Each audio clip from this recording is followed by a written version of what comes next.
AML क्या होता है? Anti money laundering, right, and CFT is what combating financial terrorism. तो उसकी किस किस तरह से लेजिस्लेशन दी गई है, क्या क्या प्रोविजंस हैं, ठीक है। So first one is AML legislation at national level, national level पे किस तरह से है। सो आपको पता ही होगा कि हर एक जो कंट्रीज होती हैं उनका अलग अलग फैक्टर्स होती हैं, ठीक है, उनके अलग अलग लेजिस्लेशन होती हैं, ठीक है, गाइडलाइंस अलग अलग से होती हैं, उनकी इकोनॉमिक सिस्टम अलग से होता है, उनका पॉलिटिकल सिस्टम अलग से होता है, ठीक है। तो सब चीज़ों को मेजर करके, सब चीज़ों को यहाँ पे देख के, ठीक है, अच्छे से समझ के गाइडलाइंस बनाई गई हैं, ठीक है। हर कंट्री की अलग अलग होती है, ठीक है, और डिपेंड अपॉन कि सोसाइटी किस तरह से, उनकी पॉलिटिक्स किस तरह से, उनका इकोनॉमिक्स किस तरह से, ठीक है। तो ये सारे फैक्टर्स यहाँ पे इम्पैक्ट करते हैं, ठीक है, सारे फैक्टर्स यहाँ पे इफेक्ट करते हैं सो डैट वो गाइडलाइंस बना सके, ठीक है। अब देखो इंडिया की बात करते हैं तो इंडिया की अलग होंगी, ठीक है, गाइडलाइंस हैं, राइट। एंड अगर हम बात करते हैं किसी और कंट्री की, ठीक है, दुबई की कंट्री की बात करें तो वहाँ के अलग होंगे रूल्स एंड रेगुलेशन, उनकी पनिशमेंट अलग होंगी, ठीक है।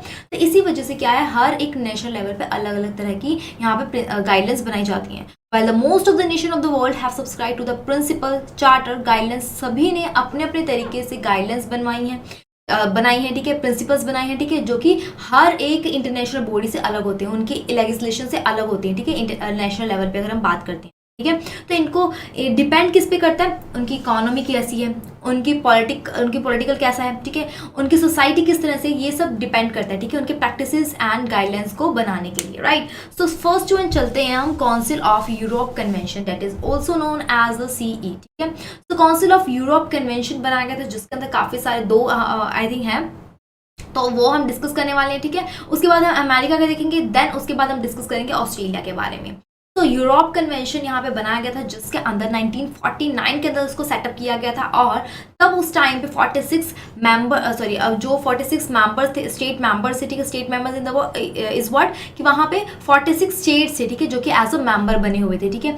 एंड मोर ओवर उन्होंने कम से कम 200 कन्वेंशन पब्लिश की थी, ठीक है, उन्होंने कम से कम जो एंटी मनी लॉन्ड्रिंग है, ठीक है, उसके खिलाफ जो पब्लिश डॉक्यूमेंट्स हैं वो कम से कम 200 यहाँ पे पब्लिश की थी, covering various socio economic aspects of global importance, की ग्लोबली इंपॉर्टेंस क्या क्या है, ठीक है, कौन कौन से ऐसे सोशल इकोनॉमिक एस्पेक्ट्स प्रेफर करते हैं, ठीक है, ये सब चीज़ें उन्होंने कम से कम 200 पब्लिश की थी। इज इट क्लियर, ठीक है। So first one is European convention on the suppression of the terrorism that is establish under 1979। तो ये कन्वेंशन को क्यों बनाया गया है, to have the banishment of the persons having commitment acts of terrorism.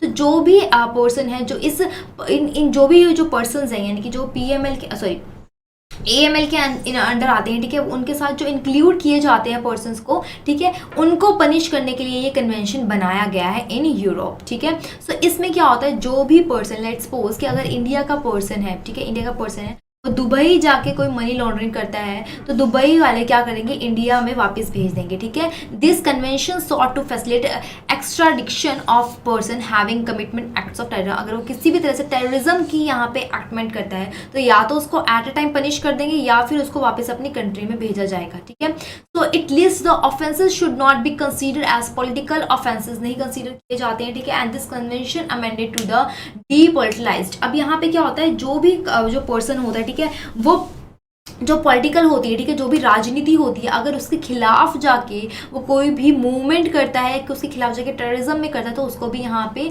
Offences, देखो अब यहाँ पे पॉलिटिकल ऑफेंसेस को वैसे कंसीडर नहीं किया जाता है, यूरोप में पॉलिटिकल ऑफेंसेस को क्रिएट नहीं किया जाता। अगर इंडिया के अंदर कोई भी ऐसी पॉलिटिकल पार्टी होती है जो कि मनी लॉन्ड्रिंग का काम करते हैं, ठीक है, उनको भी वही पनिशमेंट मिलती है जो आम पर्सन के लिए रखी गई है, वही गाइडलाइंस उनको प्रोवाइड की जाएगी जो दूसरे पर्सन के लिए गाइडेंस प्रोवाइड की गई है, ठीक है, सेम एज पॉलिटिकल पार्टीज के लिए, ठीक है। लेकिन यूरोप में ऐसा नहीं है, यूरोप में कंसीडर नहीं किया जाता, ठीक है। This convention was amended to depoliticise, ठीक है, 2003 के बाद उसको अमेंड किया गया था, ठीक है। So next one is European convention of laundering, search, seizure and confiscation of the proceed from crime 1993 में इसको यहाँ पे इस्टेब्लिश किया गया। तो एक ये फर्स्ट इंटरनेशनल ट्रीटी थी जिसके अंदर वो क्या करते थे, जो भी मनी लॉन्ड्रिंग या फिर टेररिज्म फाइनेंसिंग थी उसको किस तरह से कंट्रोल किया जा सकता है, उसको किस तरह से प्रिवेंट किया जा सकता है, वो सब चीज़ें कवर होती थी। देखो काफ़ी सारे कंट्रीज़ होती हैं, ठीक है, काफ़ी सारी यूरोप में कंट्रीज़ हैं एंड मोर ओवर स्टेट्स हैं, तो उन सबको यहाँ पे इकट्ठा करके, ठीक है, ट्रीटी बनाई गई। ट्रीटी बनाते हैं कि हम सब यहाँ पे ट्रीटी लेते हैं कि जितने जो भी मनी लॉन्ड्रिंग है या टेररिज्म फाइनेंसिंग के जो भी इलीगल सोर्सेज हैं या फंड्स हैं उसको हमने कंट्रोल करना है एंड मोर ओवर प्रिवेंट भी करना है, ठीक है, जिसके अंदर फॉर्म्स ऑफ इन्वेस्टिगेशन असिस्टेंट होता है, ठीक है, जिसके अंदर इन्वेस्टिगेशन की हेल्प दी जाती है। फॉर एग्जांपल किस तरह से दी जाएगी कि एविडेंस को किस तरह से निकाला जा सकता है, इन्फॉर्मेशन को किस तरह से ट्रांसफर करवाया जा सकता है एक स्टेट से दूसरे स्टेट तक विदाउट रिक्वेस्ट के बिना, ठीक है, और टाइम भी वेस्ट ना हो, राइट। सो कॉमन इन्वेस्टिगेशन भी यहाँ पे टेक्निक्स बताई जाती हैं एंड बैंक की सिक्रेसी को भी यहाँ पे ध्यान में रखते हुए इन्वेस्टिगेशन की जाती है, ठीक है। सो मोर ओवर अगर कोई भी बैंक अकाउंट जिससे हमें पता लगता है कि ये मनी लॉन्ड्रिंग से रिलेटेड है या फिर ये टेररिज्म फाइनेंसिंग से रिलेटेड है, तो उस जो बैंक अकाउंट है, ठीक है, उसको फ्रीज किया जा सकता है, ठीक है, या फिर उस जो ऐसी प्रॉपर्टी या ऐसा एसेट जो कि मनी लॉन्ड्रिंग या टेररिज्म फाइनेंसिंग से रिलेट करती है या उस एक्टिविटी के साथ कनेक्टेड है, तो उसको भी सीज किया जाता है, ठीक है, उसको फ्रीज किया जाएगा, उसको जब्त किया जाएगा। Is it clear to everyone, ठीक है। नेक्स्ट चलते हैं, measure to confiscate the procedure of crime enforcement by the request state of the confiscation order made abroad. तो यहाँ पे ये बोला गया कि दूसरे स्टेट्स, अब देखो ये पता लग रहा है कि दुबई में कोई चीज़ हुई है, ठीक है, जैसे सपोज कि हम यूरोप की बात नहीं करें, ठीक है, अभी हम बाहर आ जाते हैं, उसी कंट्रीज के एग्जांपल ले लेते हैं, जैसे इंडिया एंड दुबई है, ठीक है। तो दुबई में किसी भी तरह से मनी लॉन्ड्रिंग का क्राइम हो जाता है, ठीक है, पहले उसको देखा जाएगा, फिर उसके बाद दूसरे स्टेट में, दूसरे अब्रॉड में यहाँ पे रिक्वेस्ट की जाती है, ठीक है, कि ये सब चीज़ें हो रही हैं तो हम इसके ऊपर इन्फोर्समेंट कर सकते हैं, ठीक है। तो यहाँ पे प्रिवेंशन करना और कंट्रोल करना मनी लॉन्ड्रिंग के ऊपर या फिर टेररिज्म फाइनेंसिंग के ऊपर, तो इस वजह अगर उस पर कंट्रोल करेंगे, प्रिवेंशन करेंगे, तभी जाके एक सक्सेसफुल हमारा मेजर्स बन सकता है, तभी जाके सक्सेसफुल हम उसको ईजिली हम खत्म कर पाएंगे, ठीक है। तो ये किसकी बात कर रहे थे हम, यूरोप के बारे में बात कर रहे थे, ठीक है। सो अब हम बात करेंगे यूनाइटेड स्टेट ऑफ अमेरिका। यहाँ पे काफ़ी सारे एक्ट्स बनाए गए हैं, ठीक है। तो यहाँ पे देखो इंडिया के अंदर PML बनाया गया, आपको पता होगा इंडिया के अंदर PML बनाया गया। PML is what, prevention of money laundering act, ठीक है। तो prevention of money laundering act 2005 जिसको बोला जाता है, अमेंडमेंट की 2005 में हुई थी, राइट। सो इस केस में इंडिया के अंदर PML है, ठीक है। तो अब यूनाइटेड स्टेट ऑफ अमेरिका के लिए लीगल फ्रेमवर्क बनाया गया है AML एंड CFT के लिए, ठीक है। अब यहाँ पे एक्ट कौन कौन से हैं, the bank secrecy act 1970 and USA patriot. यहाँ पे दो तरह के बहुत इंपॉर्टेंट एक्ट बनाए गए थे, ठीक है। इसके अंदर हम देख लेते हैं कौन कौन से हैं। सबसे इंपॉर्टेंट जो है वो BSA है, यानी कि बैंक सिक्रेसी एक्ट है, ठीक है, जिसको BSA बोला जाता है। 1970 के अंदर इसको इस्टेब्लिश किया गया था एंड इसके अंदर कौन कौन सी इंफॉर्मेशन प्रोवाइड की जाती है ये हम देख लेते हैं। सबसे पहले आता है कि रिकॉर्ड को सेफली रिटेन करके रखना है, ठीक है, चाहे वो इंडिविजुअल का हो, चाहे वो बैंक का हो या फिर किसी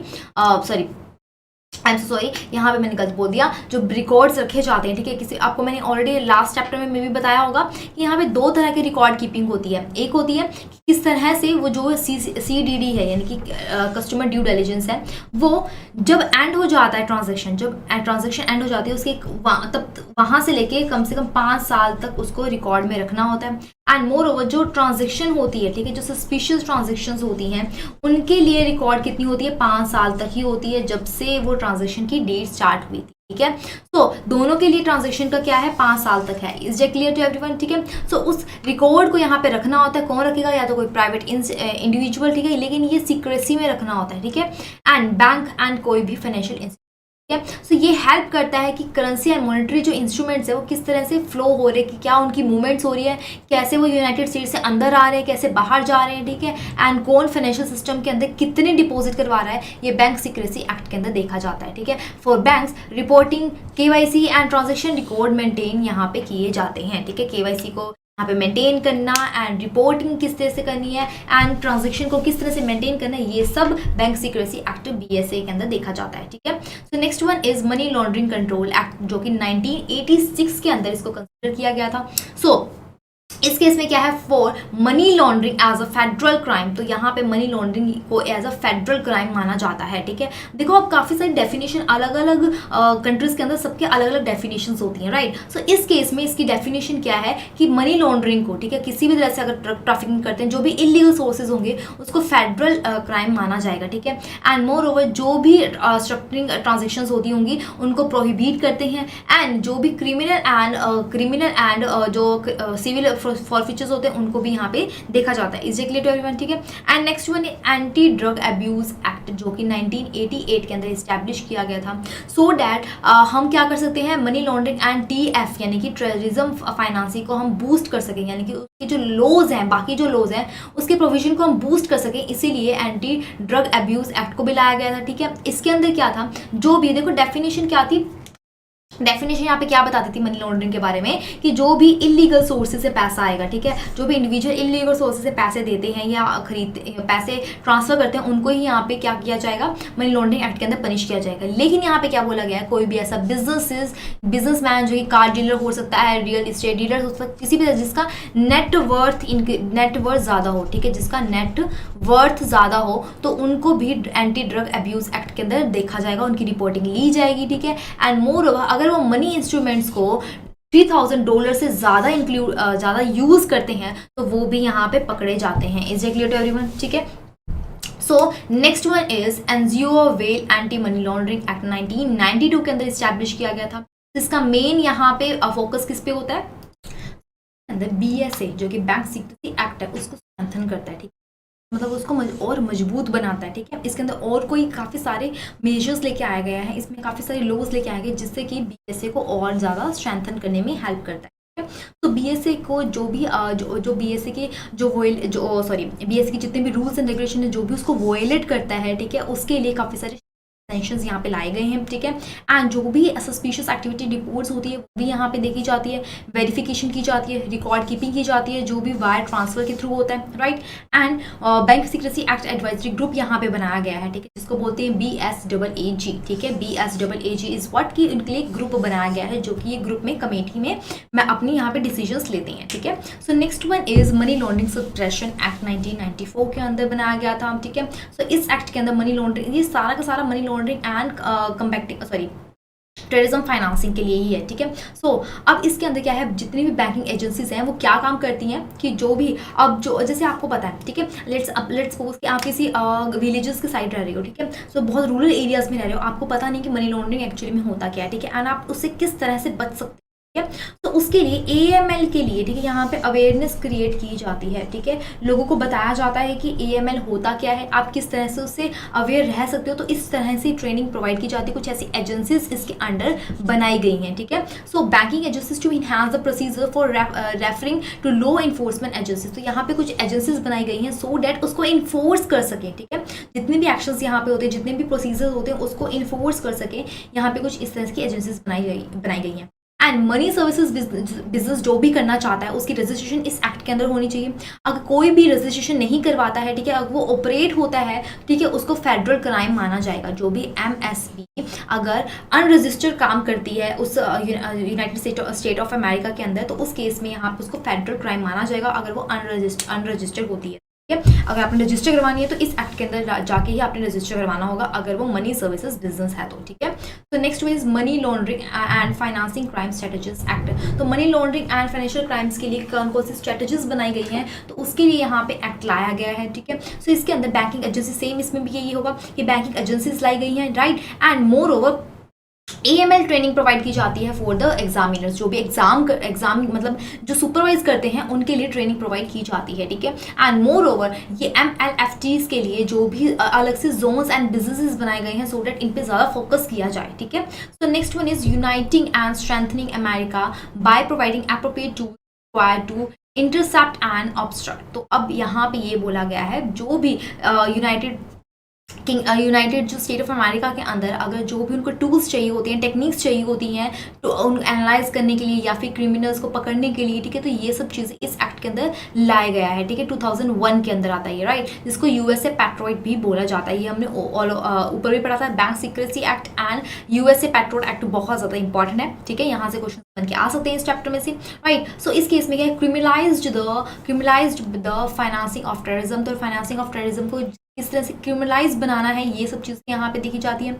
कस्टमर आइडेंटिफिकेशन प्रोसीजर क्या होता है, कस्टमर आइडेंटिफिकेशन प्रोसीजर आपको मैंने बताया था केवाईसी का, ये क्या है, फर्स्ट पिलर है, ठीक है, CIP risk management and monitoring of transactions, ठीक है। तो सीआईपी का मतलब ये होता है कस्टमर की जो आइडेंटिफिकेशन प्रोसीजर होता है उसको आइडेंटिफाई करना, क्या ये सही है कस्टमर, ठीक है, उसको अब ये चीज़, अब जो भी उसने डॉक्यूमेंट्स प्रोवाइड किए हैं, ठीक है, फॉर द केवाईसी, ठीक है, केवाईसी की उन्होंने यहाँ पे डॉक्यूमेंट्स प्रोवाइड किए, तो उसको यहाँ पे देखना क्या जो डॉक्यूमेंट्स उन्होंने प्रोवाइड किया है एंड जो हम जान पा रहे हैं क्या वो मैच कर रहे हैं, ठीक है, क्या वो एक्चुअली में मैच कर रहे हैं, ठीक है, तो यहाँ पे आइडेंटिफाई करना, राइट, उसको स्ट्रेंथन बनाता है, ठीक है, उसको बिल्डअप करता है, ठीक है, एंड जो भी जितने भी शेल बैंक्स होते हैं उसके साथ प्रोहिबिट करते हैं कि आपने कोई भी डीलिंग नहीं करनी है, एंड मोर ओवर जो भी इंफॉर्मेशन शेयर की जाती है फाइनेंशियल इंस्टीट्यूशंस के बीच में और यूएस गवर्नमेंट के बीच में उसको इम्प्रूव किया जाता है, सो डेट पब्लिक के पास ना पहुंचे, सो डेट कोई भी जो क्रिमिनल एक्टिविटीज़ होते हैं, जो भी क्रिमिनल पर्सन्स होते हैं उन तक किसी भी तरह से ये न्यूज़ ना जा सके या फिर प्रेस तक ना जा सके, ठीक है,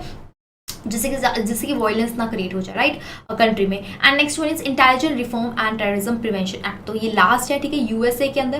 तो इसके अंदर जो भी बीएसए के अंदर अमेंडमेंट हुई है वो अमेंडमेंट की गई है कि सो डेट वो जो भी क्रॉस बॉर्डर वायर ट्रांसफर की जाती है फंडिंग की, वो उसकी रिपोर्ट्स यहाँ पे इस एक्ट के अंदर लानी चाहिए। Is it clear to everyone, right. तो नेक्स्ट हम चलते हैं यूनाइटेड किंगडम की तरफ। यूनाइटेड किंगडम ने किस तरह से यहाँ पे लॉज बनाए गए हैं। तो first one is the procedure of crime act amendment by the crime and the court act 2013 and the serious crime act 2015। यहाँ पे एक एक्ट लाया गया, ठीक है। अब AML एंड CFT के लिए यहाँ पे 3 लॉज लाए गए थे, ठीक है। सो फर्स्ट वन हमने पढ़ लिया, ठीक है, जिसके अंदर मनी लॉन्ड्रिंग एक्ट को यहाँ पे क्रिमिनल एक्ट माना गया है, ठीक है। एंड इस एक्ट के अंदर किस तरह से हमें ये पता लगाया जा सकता है कि क्रिमिनल प्रॉपर्टी को किस तरह से कंसील किया जा रहा है, किस तरह से उसको एक्वायर करते हैं, ये सब चीज़ें क्या है मनी लॉन्ड्रिंग ऑफेंस के अंदर क्रिएट